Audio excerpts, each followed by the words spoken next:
Hello students, how are you all? I hope you all are fit and fine. So today students, this is the fourth or we can say the last video of the fifth chapter of our history book, and the name of the chapter is When People Rebel 1857 and After. So beta, earlier in this chapter we have read about the various sections of people, those who protested against the Britishers, and the reasons also we have read about why they come against the Britishers, why they stood against the Britishers. So today beta we are starting about from the next topic, that is aftermath. The meaning of aftermath is the coming years that comes after the rebel. विद्रोह के बाद के जो साल थे उनमें क्या हुआ. So let us start. The British had regained control of the country by the end of 1859, but they could not carry on ruling the land with the same policies anymore.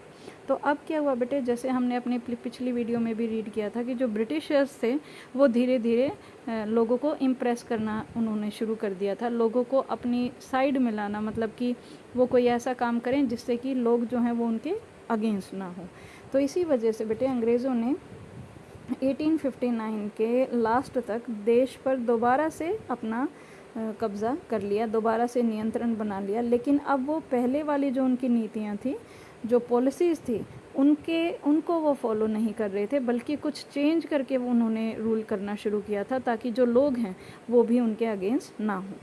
So let us start. Given below are the important changes that were introduced by the British. तो उस time पे बेटे अंग्रेज़ों ने जो important changes किए थे वो हम यहाँ पे रीड करने वाले हैं.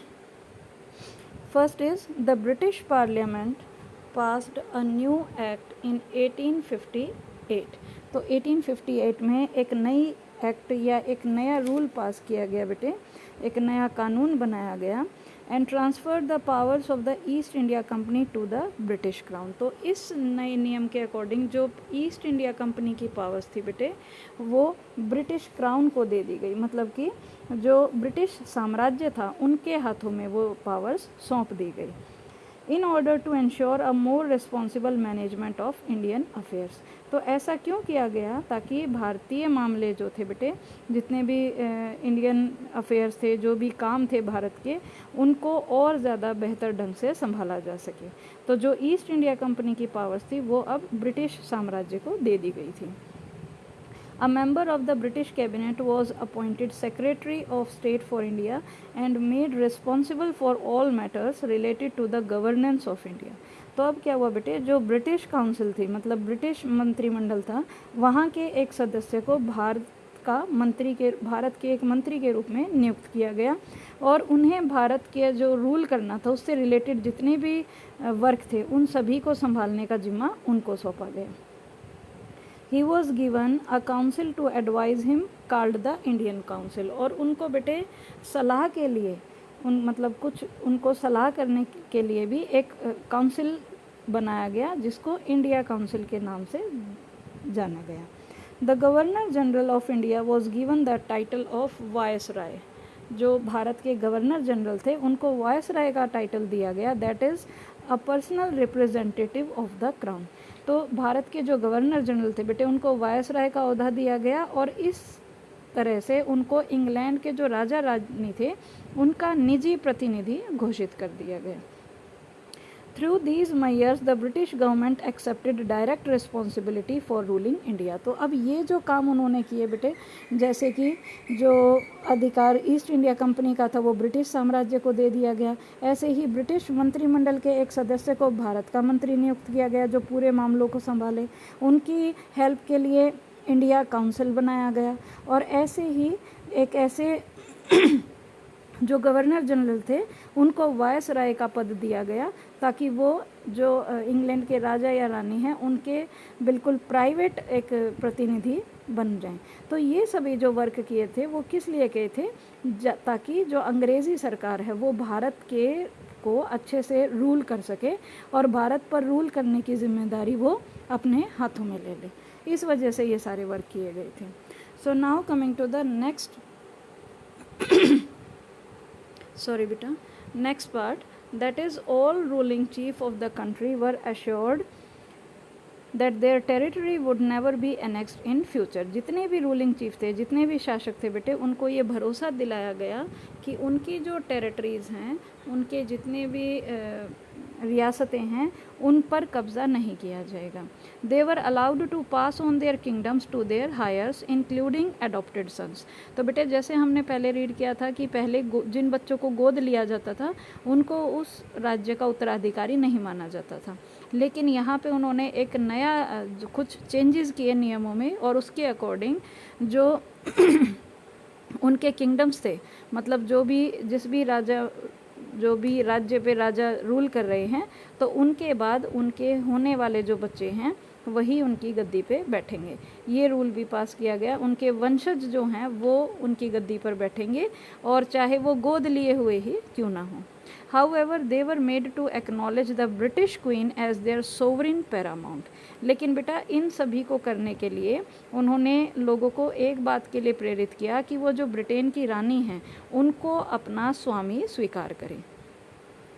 Thus the Indian rulers were to hold their kingdoms as subordinates of the British crown. तो यहाँ पे बेटे जितने भी भारतीय शासक थे उनको ब्रिटिश साम्राज्य के अंडर रूल चलाने की छूट दी गई थी। मतलब वो अपने हेड किसको मानेंगे, जो ब्रिटिश क्वीन है उनको, लेकिन रूल करते रहेंगे अपने एरिया में, ये माना गया। थर्ड स्टेप था, it was decided that the proportion of Indian soldiers in the army would be reduced and the number of European soldiers would be increased.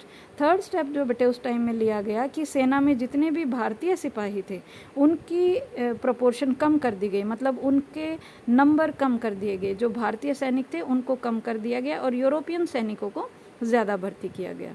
It was decided that instead of recruiting soldiers from Awadh, Bihar, central India and south India, more soldiers would be recruited from among the Gurkhas, Sikh and Pathans. तो बेटे एक और जो फैसला इस time पे लिया गया, ये भी तय किया गया कि अवध, बिहार, मध्य भारत और दक्षिण भारत से जितने भी सिपाहियों को भर्ती किया जाता था उनके बजाय गोरखा, सिख और पठानों में से ज़्यादा सिपाहियों को भर्ती किया जाए। नेक्स्ट है, the land and the property of Muslims were confiscated on a large scale and they were treated with suspicion and hostility. तो अब क्या हुआ बेटे, मुसलमानों की जितनी भी ज़मीन और संपत्ति थी उनको ज़्यादा पैमाने पे, मतलब जितना ज़्यादा उनसे हो सका उतना ज़्यादा उन्होंने उन ज़मीनों को और उन संपत्तियों को जब्त कर लिया। उनको ये संदेह था कि कहीं ना कहीं जो मुस्लिम्स हैं वो ब्रिटिशर्स के खिलाफ़ लोगों को भड़का रहे हैं, ये उनको संदेह था। The British believe that they were responsible for the rebellion in a big way. तो कहीं ना कहीं ब्रिटिशर्स का ये मानना था बेटे कि जो भी ये इतना बड़ा विद्रोह हुआ था, अगर बहादुर शाह जफ़र उनको हेल्प नहीं करते लोगों को, तो ये इतना बड़ा विद्रोह नहीं होता। तो इसीलिए उनको ये लगता था कि जो मुस्लिम्स हैं वो कहीं ना कहीं लोगों को भड़का रहे हैं। Fifth is the British decided to respect the customary religious and social practices of the people in India. जो अंग्रेज़ थे बेटे उन्होंने ये भी फैसला लिया कि वे भारत के लोगों के जो धर्म हैं या जो सामाजिक रीति रिवाज हैं उनका वो सम्मान करेंगे। And the last is policies were made to protect landlords and zamindars and give them security of rights over their land. अब क्या था बेटे, ऐसी कुछ नीतियाँ बनाई गई जिसके अकॉर्डिंग जितने भी लैंड ओनर्स थे या ज़मींदार थे वो उनकी रक्षा करी जा सके और वो अपनी ज़मीनों पर अपना हक प्राप्त कर सके। तो ये कुछ चेंजेस बेटे उस टाइम पे किए गए थे ताकि जितने भी लोग उनके खिलाफ खड़े हो गए थे अलग अलग एरियाज़ में, उन सभी को ठीक शांत किया जा सके। Thus a new phase of history began after 1857. तो इसी तरह से बेटे 1857 के बाद इतिहास का एक नया दौर शुरू हुआ। नीचे बेटे आप देख सकते हैं एक मैप यहाँ पे दे रखा है। तो इसमें नॉर्थ इंडिया में जहाँ पर विद्रोह सबसे ज़्यादा फैला था उस पार्ट में जो इम्पोर्टेंट सेंटर्स थे वो यहाँ पे दिखा रखे हैं। जैसे आप देख सकते हैं मेरठ, दिल्ली, बरेली, फैज़ाबाद, लखनऊ, कानपुर, झांसी, ये आपके इम्पोर्टेंट पॉइंट्स थे जहाँ पे सबसे ज़्यादा विद्रोह था। जो रेड कलर से मार्क किए गए हैं तो ये मेन सेंटर्स थे जहाँ पर रिवोल्ट सबसे ज़्यादा था, और जो ब्लैक कलर से प्लेसेस को शो किया गया है बेटे वो प्लेसेस हैं जहाँ पर विद्रोह तो था लेकिन इन एरियाज़ के अकॉर्डिंग कम था। सो बेटे here we have completed our chapter. Last में एक और टॉपिक दे रखा है जिसको आप देख सकते हैं, यहाँ पे बता रखा है the Khurd uprising a case study. तो इसको आप रीड करें बेटे, कोई प्रॉब्लम हो तो मुझे बताएं। लास्ट में है for a heavenly kingdom of great peace. तो इसमें बता रखा है कि 1857 में भारत में जब विद्रोह फैला तो उसी टाइम पे चीन के जो दक्षिण भाग हैं वहाँ पर भी जन विद्रोह हो रहा था। तो वो जो विद्रोह था बेटे वो 1850 से शुरू होके 1860 के बीच में जाकर ख़त्म हुआ। ठीक है, तो इस विद्रोह का नाम क्या दिया गया था? ताइपिंग विद्रोह। इस विद्रोह का नाम दिया गया था ताइपिंग रिबेलियन। तो इसी तरह से बेटे उस टाइम पे चीन में भी जो अंग्रेज़ फ्रांसीसी सेनाएं तैनात थी तो उनको भी ताइपिंग विद्रोह में उनको भी दबाने की कोशिश की गई थी और साम्राज्य के जो बादशाह थे उनकी काफ़ी मदद की गई थी। तो इसी तरह से बेटे अलग अलग एरियाज़ में ब्रिटिशर्स के अगेंस्ट उस टाइम पे विद्रोह किया गया। सो हियर बेटा we have completed our chapter. Hope you all have understood. So now we will meet with the next chapter in our next video. Till then, take care and have a nice day.